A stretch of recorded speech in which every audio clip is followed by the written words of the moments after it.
And we're live from the Portman Road press box ahead of the big one, the East Anglian derby, Ipswich Town versus Norwich City. 16 years of hurt for the Blues. Is today the day?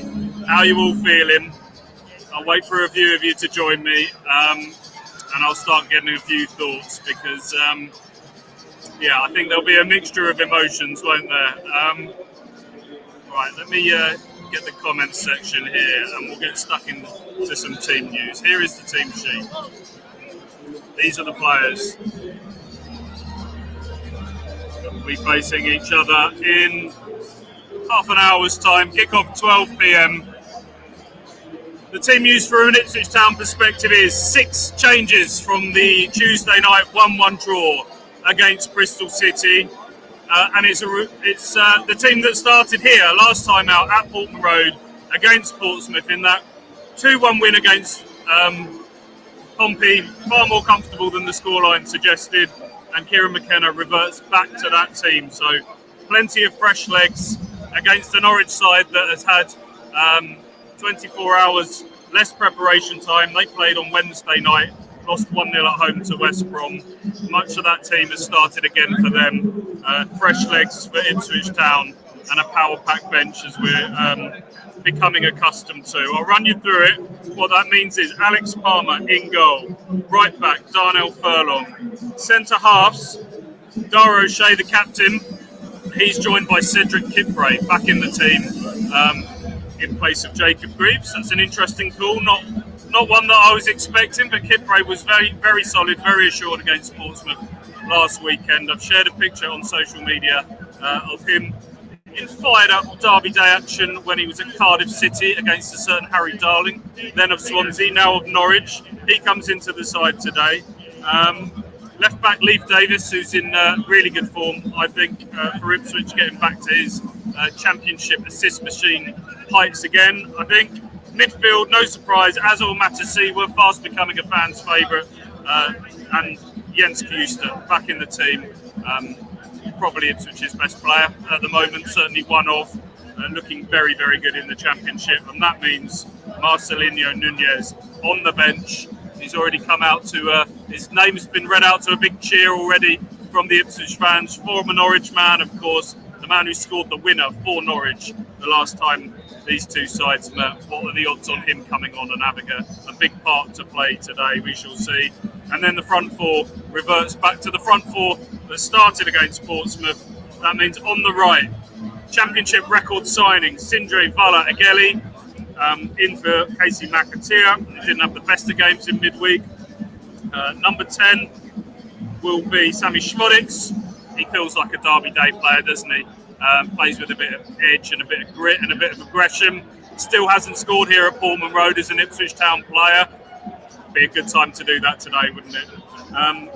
On the left, Jaden Philogene, a man who is on fire for Ipswich Town at the moment. Certainly here at Portman Road, a hat-trick on a Friday night game against Sheffield United. Another really good goal against Portsmouth last weekend. And then up front, George Hurst, the number 9. By his own admittance, his overall game's not been bang on it so far this season. A few loose touches in his link-up play, but he has got 2 goals in his last 2 games here. A goal for him today would certainly be a real confidence boost, wouldn't it? Then we come onto that bench, which, as I say, is looking really strong. Christian Walton, Jacob Greaves, Ashley Young, and then we get to the top end of the pitch. Jack Taylor, a midfield option, and then Chuba Akpom, Marcelinho Nunez, Jack Clark, and Ivan Azon. Those are some real options for Kieran McKenna to bring on today. Before we get on to the Norwich lineup, I'll start taking a few of your questions and thoughts. Thank you, Graft. And what time is it there in Oz? You'll have to let me know. Fans all over the world tuning in for this one live on ITV, so terrestrial TV audience today for this. Ben Chaplin, morning stew, ungodly hour of 4:30 a.m. here in Mexico. So an Australian viewer and a Mexico-based viewer. Ben, thanks for joining me. George Solomon here. Kipray, a big call. Ageli has got Derby Day hero written all over him. Yeah, Kipre is a big call. I thought that Kieran McKenna would want to really start bedding in this central defensive partnership of O'Shea and Greaves. Didn't really get a chance to do that in the Premier League. Greaves started well, had a hamstring injury, was out for a bit. Then when Davis was unavailable for a spell at the back end of the season, Greaves had to shuffle across to left back. I thought he would try and really bed that in the Championship, but Kipre is an experienced Championship campaigner at West Brom, and he played well last weekend, and he's slightly different to Greaves in terms of I think he's a better player on the ball in terms of his passing range. So yeah, a big call, and he's a big old unit, isn't he? And Norwich have got some size in their ranks today. Look, Greaves is good in the air. Aerially, he's got good numbers in the Championship, so I don't think that would have been an issue. But he's obviously just felt that Kipre is the call to make. As regards Sindre Valetagelli, wild card today, isn't he? Championship record signing, £17.5 million. I was encouraged by a lot of the things he did against Portsmouth last weekend. Maybe a little over-eager at times to go and win the ball. I think he gave away 4 fouls in that game. How will that translate to Derby Day? Fearlessness of youth, someone who's just going to go and be unburdened by the history of this fixture and go and enjoy himself and shackles off? I hope so. Or could he get drawn into the blood and thunder of it all and be a booking waiting to happen? And he blazed that free kick over the bar, didn't he, late on at Bristol in midweek. So he's raw, but hopefully that rawness can be a strength of his today in a fixture of this magnitude. Let's have a little look at the Norwich lineup. Michael Warner's just let me know 8:30 p.m. in Brisbane. Lovely. The weather's nice and warm for you here. It's a lovely day here in Suffolk. We have the downpour in that sort of in-between period, aren't we, between summer and winter, autumn, as I like to call it. Waterlogged pitch. Alex liked that one. Waterlogged pitch at Blackburn a couple of weeks ago. Some fears that this might be similar in terms of the weather. We had a bit of rain over the weekend yesterday here in Suffolk, but it's a gorgeous autumnal day here this morning. Perfect conditions for football. Norwich City's lineup. They've got some injury issues at the moment, Norwich City. They're 2 big summer signings. They're certainly their 2 biggest money signings over the summer. Visgarden, Danish striker, and Diallo, Senegalese left-sider, both out injured at the moment. There was a feeling that their captain, McLean, might be a big doubt for this one, but he has passed the fitness test. It's one change for them, just the one change from their team that started Wednesday night's 1-0 home defeat to West Brom. That was a home defeat that made it 4 home defeats in the league on the spin for Norwich City for the first time in their history. The mood is not great over the border in Norfolk at the moment. That one change is a sort of out-and-out central midfielder in Mirko Topic, going in for sort of a number 10 in Marcondes. So I think what that will mean is Norwich move away from a 4-2-3-1 and into more of a 4-3-3. That gives you an idea of maybe some of the pragmatism that they're thinking about coming into this game. Stylistically, it's going to be interesting. I think Liam Manning has a reputation of sides that want to play and want to control the ball and want to be on the front foot, but they're in a bit of a funk at the moment, and Ipswich Town are heavy favourites for this game, and I just wonder if they're going to come here and make it bitty, make it scrappy, deploy some spoiling techniques, the type of techniques that Derby County got some joy from with the time wasting and whatnot here at Portman Road. Preston parking the bus up at Deepdale after getting that early penalty opener. They'll try and make it very difficult for Ipswich and put a bit of edginess into the home crowd. Their lineup: Kovacic in goal, right back Jack Stacey, centre halves Harry Darling and Jose Cordoba. Left back is Kellum Fisher, who's a right back by trade, but they got some injuries there, which means he's having to play at right back. The 3 central midfielders: Pelle Matson, one of their summer signings, McLean, the captain, who I mentioned, passes a fitness test, and the recalled Mirko Topic, another one of the summer signings. They've had a few forays into the European market, have Norwich. and then a front three of danger man Josh Sargent leading the line for them, flanked by Grenac and Schwatal. I hope I'm getting some pronunciations there right for them. Liam Gibbs, I won't go through their whole bench, but Liam Gibbs amongst them, former Ipswich Town youth teamer, who controversially made that move in 2021 when Ipswich were League One and Norwich were Premier League at that moment in time. So they have their own former player, former rival to call upon off the bench today. Right, any more thoughts before we get into this? Is it right that Schmodix has an injury issue he's been managing all season? I feel he's not clicked at Town yet. Thoughts, says Andrew. Well, we know Sammy Schmodix has struggled with his ankle, don't we? In and out for the entirety of the second half of last season.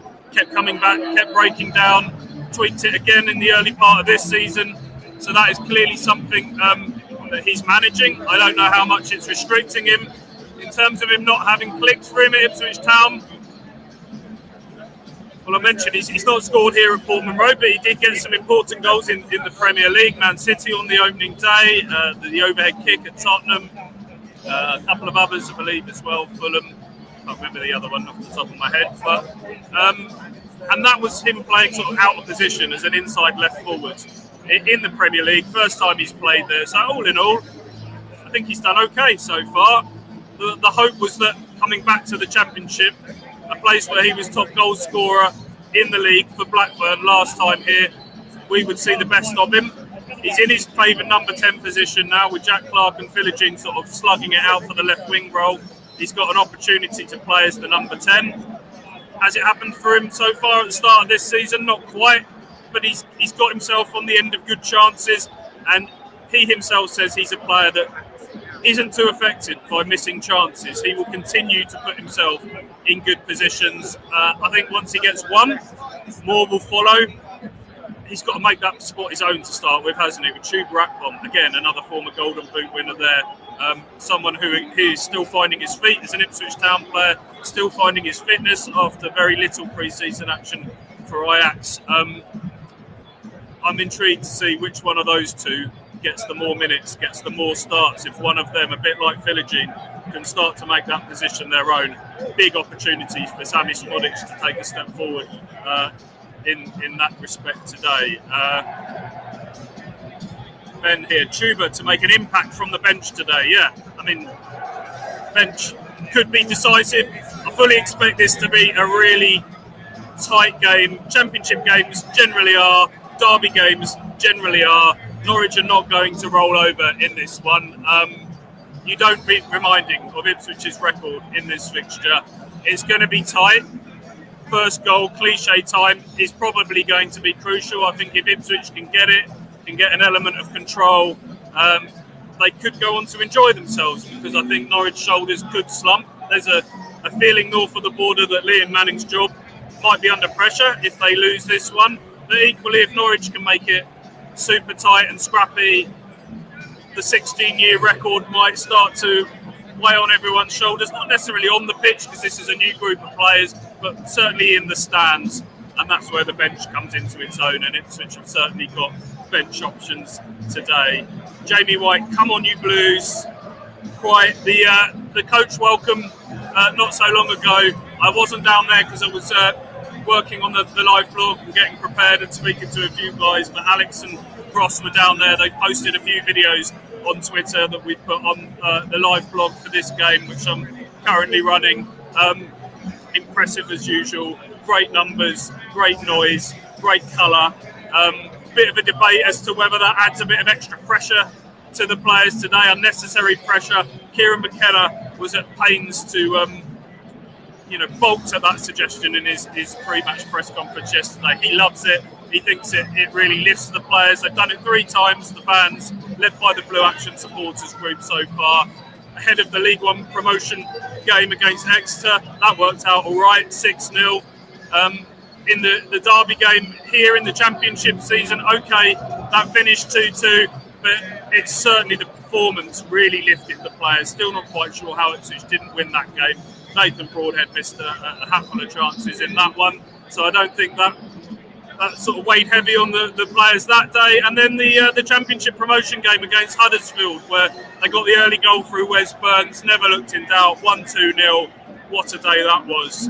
So, yeah, the manager, the players, they're all for it. Today feels significant for a number of reasons to me. As the Ipswich Town players start to head in from their warm-up, you can hear the noise. Everyone on their feet is starting to fill up now. Norwich players came out to an almighty set of boos earlier. It feels significant to me, not just because of the weight of this 16-year record and finally getting rid of that. We're going into an international break as well, so it'd be good to go into that on a high ahead of a game against high-flying Middlesbrough when they restart. But just generally, I think to forge some bonds between this supporters base and this new set of players. I think we're in a bit of a in-betweeny period at the moment where fans are still getting their head around the loss of so many promotion heroes, Chaplin, Wolfenden, Morsey and co. This is a new set of players. A feeling is, are the ones that have commanded all this money better than the ones before? Time is going to tell on that.